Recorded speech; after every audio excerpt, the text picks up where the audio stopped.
Champagne is the ultimate drink that brings a touch of luxury and elegance to any celebration. Champagne originates from the eponymous region in France and follows a meticulous, highly regulated production process to produce the more than 300 million bottles of champagne sold annually. Join us as we learn more about how champagne is made, starting with its background.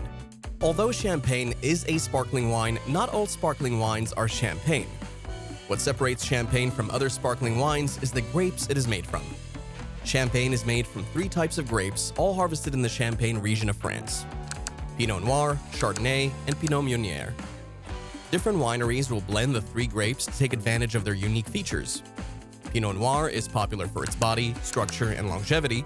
Chardonnay is loved for its freshness, delicacy, and elegance, while Pinot Meunier is popular for its floral aroma and fruitiness. The production process used for champagne also sets it apart from other sparkling wines.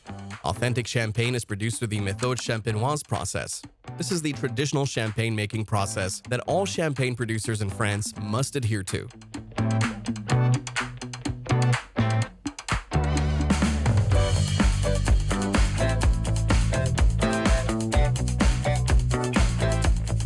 Grape cultivation is the first step in the production of champagne. All grapes used to make champagne must be cultivated in the eponymous region. The process starts with pruning vines, usually in autumn and right after harvesting. Pruning allows the development of healthy clusters for champagne production. In spring, the buds begin to grow. After this growth, non-fruitful suckers are removed, allowing the vine to direct nutrients and energy to the main productive shoots. Desuckering happens in early to mid-May. Later in May, the shoots are lifted in a vertical position to allow better foliage development, air circulation between the suckers, and proper vineyard maintenance. The next step involves trellising, which allows maximum air circulation and sunlight penetration between the shoots. Towards mid-June and early July, the trimming process begins. Trimming reduces the amount of leaves on the vine, thus allowing more energy to go to the grapes instead of the foliage. Trimming continues until harvest time.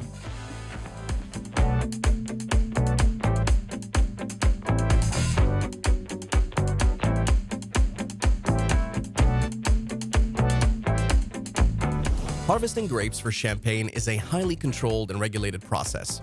It is done at a specific time determined by the weather and the acidity and ripeness of the grapes.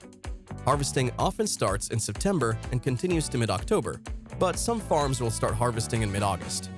The grapes are harvested carefully by hand to ensure the grape clusters remain intact. They're also carried in wide, shallow baskets to minimize the risk of damage. Once harvested, these grapes are transported quickly to the pressing center.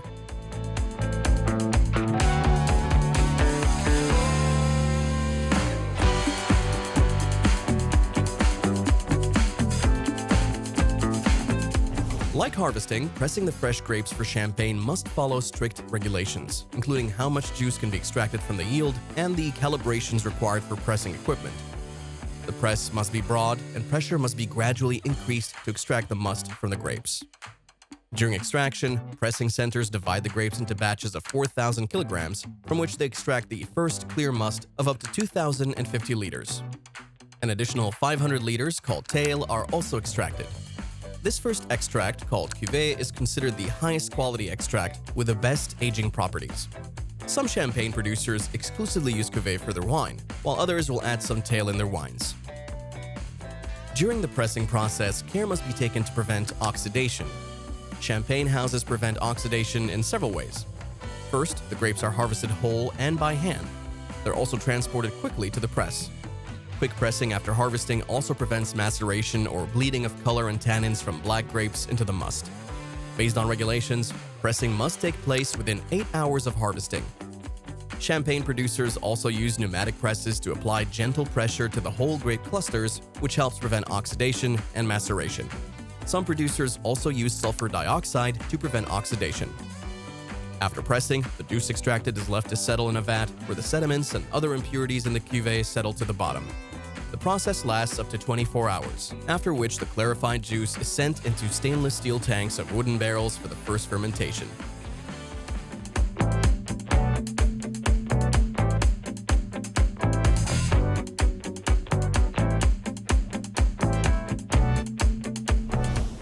The first fermentation, or alcohol fermentation, turns the sugars in grape juice into alcohol.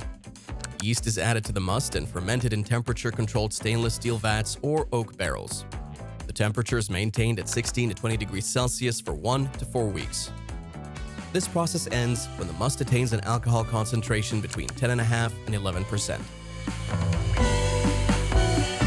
The blending process is where different champagne houses determine the defining characteristics of their champagne. For non-vintage champagne, the process involves blending grape varieties from various vineyards while maintaining consistency in taste and texture from year to year. The separate wines are placed in a tank or barrel and allowed to mix into the desired blend before the next fermentation process.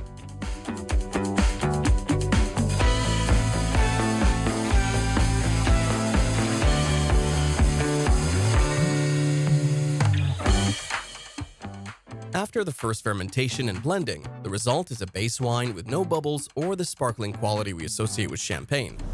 This quality is developed during the second fermentation process. During the second fermentation, a wine, yeast, and sugar mixture, the liqueur de tirage, is added to the base wine. The wine is then bottled into individual champagne bottles, which serve as the fermentation container. Each bottle is placed horizontally to maintain maximum contact between the yeast and wine. Carbon dioxide is produced and trapped inside the bottles as the wine ferments. The trapped carbon dioxide gradually dissolves in the wine, resulting in the sparkling characteristics of champagne. The fermentation process continues until the yeast cells die, which takes about 6 to 8 weeks. At the end of the second fermentation, the dead yeast cells are released, sink to the side of the champagne bottle.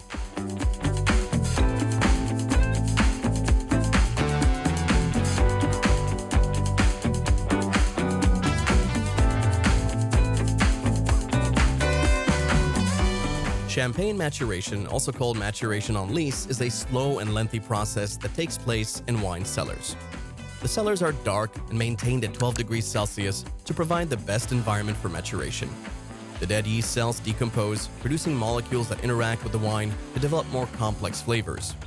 In addition, small amounts of carbon dioxide escape from the champagne bottle and small amounts of oxygen seep in, oxidizing the wine. This slow oxidation process further develops the characteristics of the wine. The maturation process lasts at least 15 months for non-vintage champagne and at least 3 years for vintage champagne.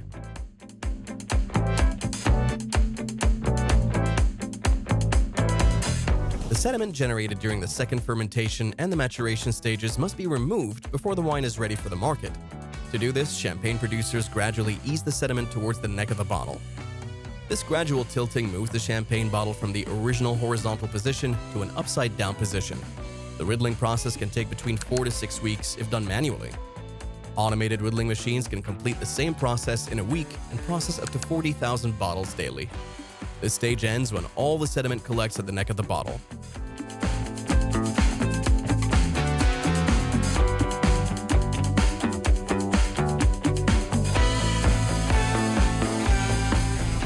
The disgorgement process involves removing the sediment from the champagne. The neck of the bottle is cooled to -27 degrees, freezing the sediment. The bottle is then opened quickly. The pressure inside the wine forces the sediment and a small amount of wine out. At the same time, opening the bottle allows some oxygen to enter, further enhancing the wine's characteristics.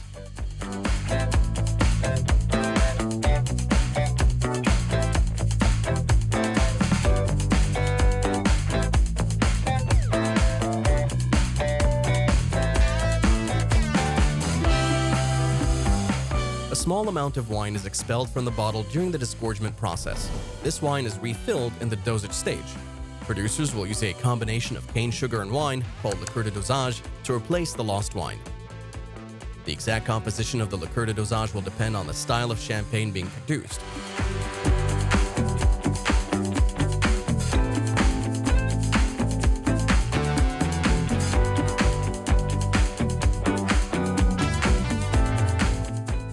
Immediately after dosage, the champagne is corked. The cork is wired down to prevent and maintain the wine's carbonation. The cork used must be of good quality to provide an airtight seal. After corking, the bottle is shaken vigorously to mix the wine. The wine is then checked for limpidity and cellared for a while to allow the wine and the liqueur de dosage to mix properly.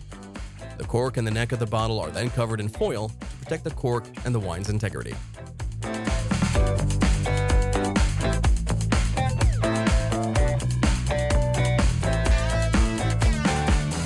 Finally, the bottle is labeled with the champagne house's branding and labeling. Each champagne label must contain the following: the name champagne, the name of the champagne house that produced the wine, type of champagne based on residual sugar content, the percentage of alcohol content, the winemaker's name or code number, the name or code number of the commune where the champagne was made, the nominal volume of the wine, and the country of origin, France. Some champagne producers will provide additional information on their labels, including the production process and qualities of the champagne. Once labeled, the champagne is packaged and ready for distribution.